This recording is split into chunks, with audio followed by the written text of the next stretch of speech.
सुहिणे लफ़्ज़नि में चयो वेंदो आहे भई करम कर फल जी इच्छा न कर या नेकी कर दरिया में लोड़। मक़सद ॿिन्ही जो साॻियो आहे भई जेसि ताईं असां करम खे अहमियत ॾींदासीं त मूं कयो या मूंखां थियो एसि ताईं अहंकार थींदो। पोइ उहो करम सुख वारो हुजे फ़ख़्र वारो हुजे वॾाई वारो हुजे या दुख वारो हुजे। जीअं चयोसीं बीमारी खे बि अहंकार आहे, संघर्ष खे बि अहंकार आहे, बुख खे बि अहंकार आहे, इनखां मथे बाक़ी छा बचंदो। दुख भोगण खे बि अहंकार आहे। यानी जेसि ताईं इहे टई चीज़ूं हूंदियूं तेसि ताईं अहंकार हूंदो। इन करे कर्म कर यानी जे कोई कुझु कयो मालिक खे ॾींदा वञो मुंहिंजो कुझु आहे ई न। ऐं इन तरीक़े सां असां अहंकार खे भेट करे सघंदा। ऐं भेट करण मक़सद आहे जेका मुंहिंजी चीज़ आहे उहा मालिक जे वास्ते बसि उहो ई करे। आमतौर सां इंसान जेको ग़लती कंदा उहा इहा थींदी आहे त जॾहिं असां कोई चङो कमु कंदा आहियूं वॾाई वारो कमु कंदा आहियूं कुझु करे ॾेखारींदा आहियूं ओड़ी महिल कलर छंदीदा आहियूं शायदि असां कुझु कयोसीं। ओड़ी महिल पंहिंजे सॼे चहिरे जी रौनक में बदिलजी वेंदी आहे। पर जॾहिं कोई ग़लति थींदो आहे त पोइ चवंदा आहियूं मालिक छा करायो जेको कयो मालिक कयो जी कई में आहे। हाणे चङाई जी माल मालिक कोन हो बाक़ी ॾुख जी माल मालिक आहे। सही जी माल मालिक कोन हो ग़लति जी माल मालिक आहे। इंसान आमतौर उनजी मार खाईंदो आहे। पोइ जीअं हिकिड़ी कहाणी आहे पोइ उनखे जोक चोजे कहाणी चवंदे सम्झानी चोजे कुझु बि नालो ॾिजे। हिकिड़ो पंडित हो ॾाढो समझदार हो ॾाढो ज्ञानी हो। उन हिकिड़ो बागीचो लॻायो गार्डन लॻायो गार्डन ॾाढो ख़ूबसूरत हो। उन किस्म के गुल लगाया फल लगाया उनकी साफ सुथराई एतिरी बहितर रखंदो कराईंदो तमामु घणो उनखे लॻंदो। उनजो ख्याल बि घणो कंदो। कुदरतन हिकिड़े ॾींहुं में गाय आई ऐं गाय कंहिंमें मुंहुं विधो खाइण लॻी त ॾाढो लॻो कुदरती सोचियो कयूं गाय खे लॻाए तो गाय खे धकु लॻो अहिड़ो धकु लॻो जो कुदरती मरी पई। हाणे सभिनी चयो त हाणे गऊ हत्या जो पाप लॻो आहे कीअं थिए। सभिनी खे वरितो पर हो त ॾाढो समझदार हो पढ़ियो लिखियो। जेको आहे न मुंहिंजो त को आहे ई न मां त को लॻायो ई न ॾहनि ते खयूं हथनि उन गांइ खे हयो गांइ खे तकलीफ़ पहुती। हाणे इहो ॾोह हथनि कयो मां त कयो न हथनि जो देवता इंदिर आहे को मां त आहियां कोन करे पाप सॼो इंदिर ते मां ते त न आहे। अहिड़ो त जोर जग ठाही एतिरो कुझु कए भरे करे ॾेखारियो कोई सां ॻाल्हाए न पुछे ॼण वाकई इंदिर ॾोही आहे ऐं सभिनी जो वाकई ॾोह त इंदिर कयो आहे। ऐं इंदिर ते इल्ज़ाम आयो उन सोचियो त हाणे हयो त पाण ते हयो माथे ते मां कीअं कयां।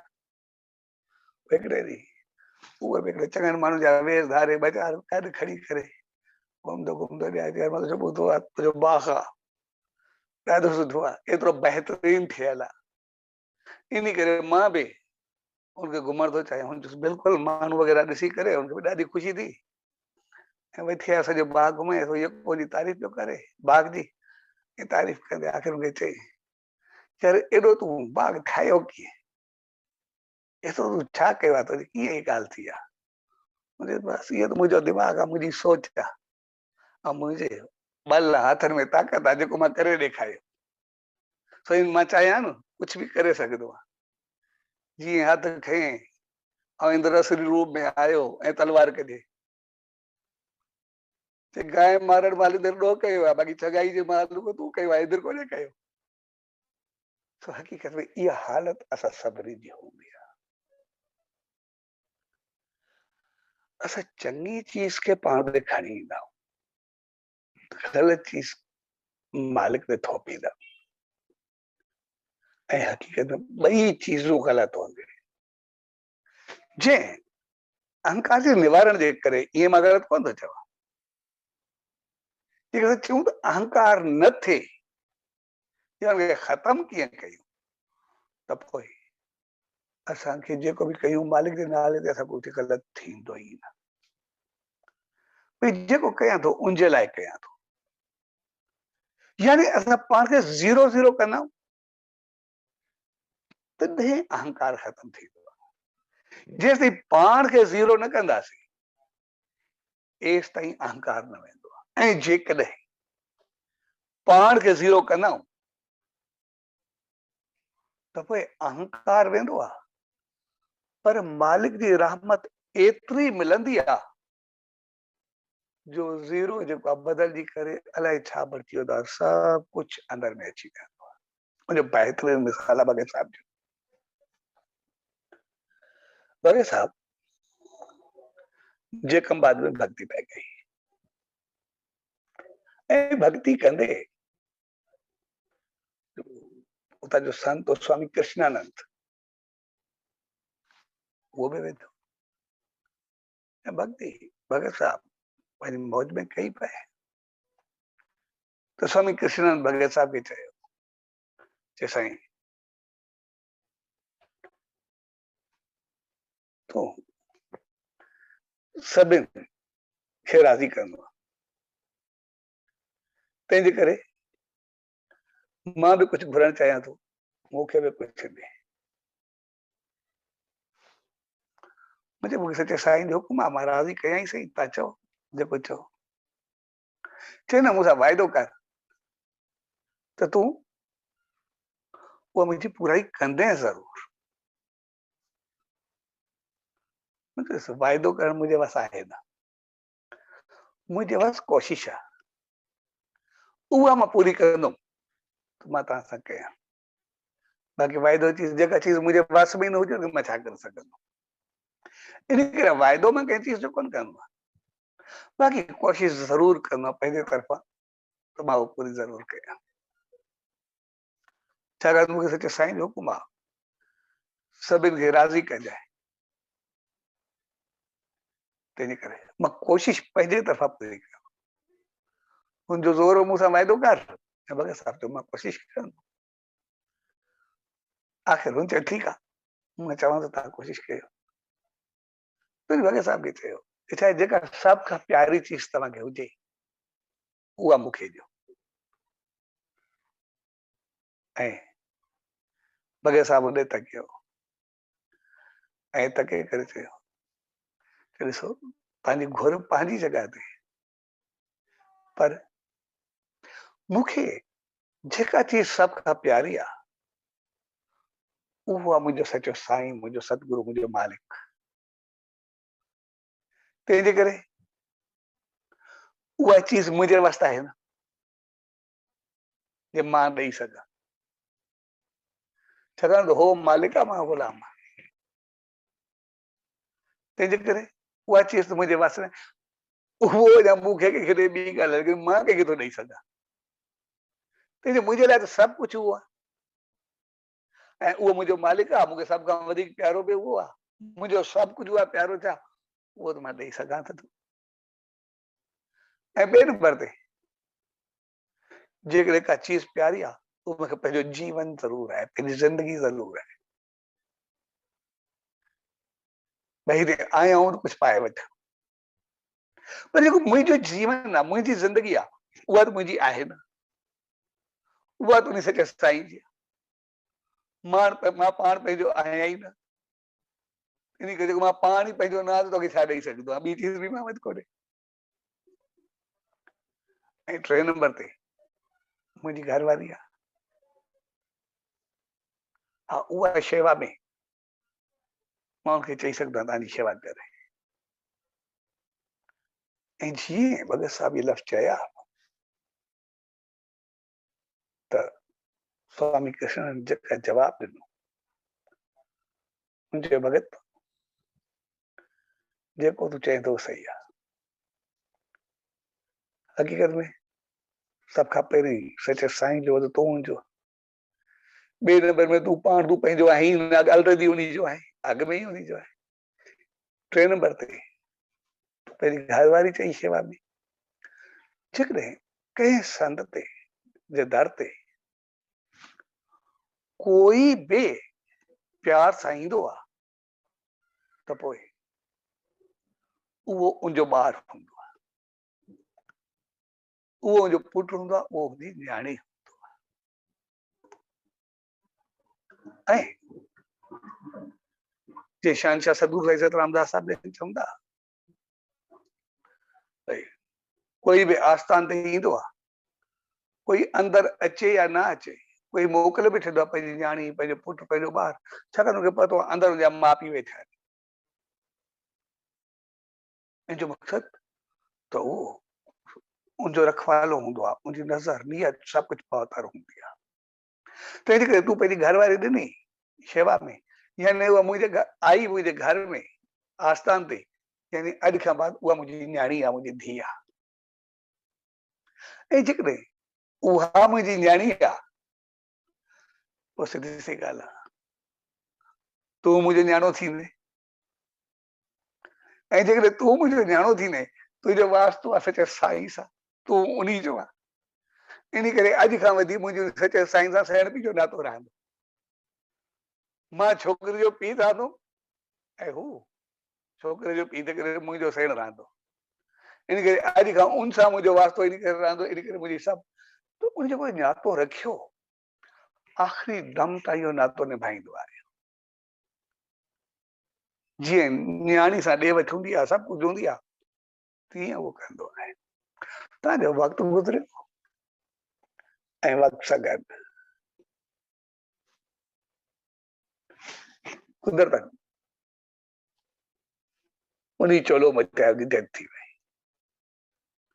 भगत साहब उन्ही वक़्त दादू ज़िले में आहे, भक्ति पे कई, ऐं उन्ही वक़्त कोई टेलीफोन वग़ैरह तो हुयो न, मोबाइल तो हुयो न, इन करे कोई टेलीग्राम ॾिनी वई। ऐं भगत साहब तो टेलीग्राम भई मां अचां थो, ऐं सखर में उनखे दरिया परवान करणो हो स्वामी कृष्णानंद खे। त कृष्णनगर खे जीअं सखर में वठी आया, होॾे भगत साहब आयो पे, तो ईंदे जेके राधण मेहर या नसीराबाद लाड़काणो मदे जी जेके विच में आया पे, तो विच में पहचान वग़ैरह सब मिलदी पे आई, तो टाइम थींदो पे, पर भगत साहब कोशिश कई पे मगे पहुचा। तो ईंदे ईंदे हे बि जगमबाद खां सखर दरिया परवान करण आया, ऐं इंतजार करे करे भई देर थिए थी, वरी वापस पहुचणो भी आहे, पर पतो भी न आहे भगत साहब कंहिं महिल पहुचे। सब इंतजार भी काफ़ी कयो, आखिर हिननि दरिया परवान कयो ऐं अरदास थी। एतिरे में भगत साहब भी पहुतो अची सखर में, ऐं पुछे मुंहिंजो सही को तव्हां इंतजार कयोसीं, पर हिन दरिया परवान थी वियो। मुंहिंजो ईअं कीअं दरिया परवान थियो? ऐं वरी ॿेड़ी ते चढ़िया, चए काथे परवाह कयो आहे? जॾहिं जॻह ते पहुता विच में जिते दरिया परवान थियो, त उते बी करे भगत साहब चादर हथ में खई, ऐं चादर खणी करे उन जेको लफ़्ज़ चया, चए छा आहे, ॻाल्हि मुंहिंजी न आहे मां पहुतुमि या न पहुतुमि, मां पंहिंजे तरफ़ों कोशिश कई, पर तव्हांजो वास्तो ऐं सेण पीउ आहे सचे साईं सां, इन करे ॿार जो खेस झलियल कोन्हे, ऐं आख़िरी समय में मूंखे देर थी वई, इन करे उहो त ठीकु आहे, पर मूं सेण पीउ जी सचे साईं जी चादर खणी करे पहुता, मूंखे विझणी आहे,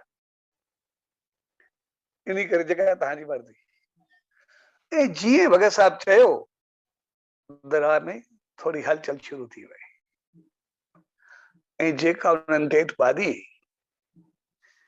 दरिया में विधी, कुछ जेको भी कुछ बोरियूं वग़ैरह ॿधी करे और पूरी डेथ बादी मथे खजी करे आई, ऐं मथे थी करे बिल्कुल जेका आहे एतिरी मथे आई जो बिल्कुल उन ॿेड़ी जे किनारे सां, ऐं भगत साहब उनमें चादर विधी ऐं सचे साईं जे तरफ़ां वो आशीर्वाद ॾिनई ऐं वरी आस्ते आस्ते वधे वधी पंहिंजो पाण अंदरि हली पई। हाणे अहिड़ो मिसाल हिकिड़ी अणथिड़ी ॻाल्हि ऐं अजीब लॻंदो आहे, पर इहा पंहिंजी जॻह ते हक़ीक़त थी। छाकाणि त हुन पंहिंजो अहंकार रखियो ई न, मुंहिंजे वास्ते ई न आहे। न हुन चयो मुंहिंजे करे ॾेढ आई, न हुन चयो त मुंहिंजे करे बि साधो देरि थी, न हुन उते चयो त मुंहिंजो को वास्तो आहे, भई न उहो मुंहिंजे वस न आहे, मां उनजे वस आहियां, मां पंहिंजो न आहियां, मां पाण उन जो आहियां। जंहिं ॾींहुं हुन पंहिंजो पाण खे ज़ीरो ज़ीरो करे छॾियो, पंहिंजो अहंकार मिटाए करे हर चीज़ में उन चयो मां सचे साईं जो जेको करे उहो करे, त पोइ उहा रहमत केतिरी वॾी रहमत में कन्वर्ट थी वई, बदलजी वई, असां सम्झी सघूं था। जिते लाश खे सोरे में कोन्हे सघिबो, पर उते पूरो लाश ॿुधी करे मथे हलियो अचे, बेदबारी मथे हली अचे। इहा इंसान जो सोच अकुल जिते ख़तम थींदो आहे उते उनजी शुरूआत थींदी आहे। त जॾहिं असां अहंकार छॾींदा, उन मालिक खे समर्पित थींदा, पोइ असांजो अहंकार ख़तम थी वेंदो आहे, उन मालिक जी रहमत शुरू थी वेंदी आहे जंहिंसां असां भरिबा। तंहिंजे करे जॾहिं असां हर कम में कुछ भी हुजे, कोई भी चङो हुजे, बहितर हुजे, कुछ भी हुजे, जंहिं ॾींहुं असां पंहिंजो पाण खे समर्पित करे सघूं, थियण खां बाद में बि असांजो अहंकार न रहंदो आहे, भई जेको करे त उहो करे, मां त कुझु आहियां ई न। ऐं इन जे लाइ असांखे उन ईश्वर, उन साईं जी रहमत खे यादि ॾियारियो वेंदो आहे। भई हमेशह हर कम में उन खे यादि करो। भई जॾहिं असां चवंदासीं असां कुझु उहो ई थो करायूं, असांजो अहंकार छा थिए? असां जेकॾहिं हिकु साह खणूं था, अगरि साह आहे खयोंसीं, उहो ॿाहिरि निकितो त असां आहियूं, न निकितो त सिर्फ़ु लाशूं। ऐं जेकॾहिं असां साह ॿाहिरि कढियोसीं ऐं जेकॾहिं उहो खयोंसीं, असां ज़िंदा न सिर्फ़ु शव। असांजो अहंकार त एतिरो आहे, साह निकिरे आहियूं, न निकिरे त न आहियूं। जेकॾहिं असांजी हैसियत ई ओतिरी आहे त पोइ अहंकार छा जो? तंहिंजे करे अहंकार खे मिटाइण जो नमूनो आहे असां पंहिंजो पाण खे सचे साईं खे ॾेई छॾियूं। ऐं उहो समय तॾहिं ईंदो आहे जीअं हुननि चयो, असां जॾहिं सचे साईं जी दामन में अचूं, असांजी नियत ऐं नज़र ॿई बहतर हुअण खपनि।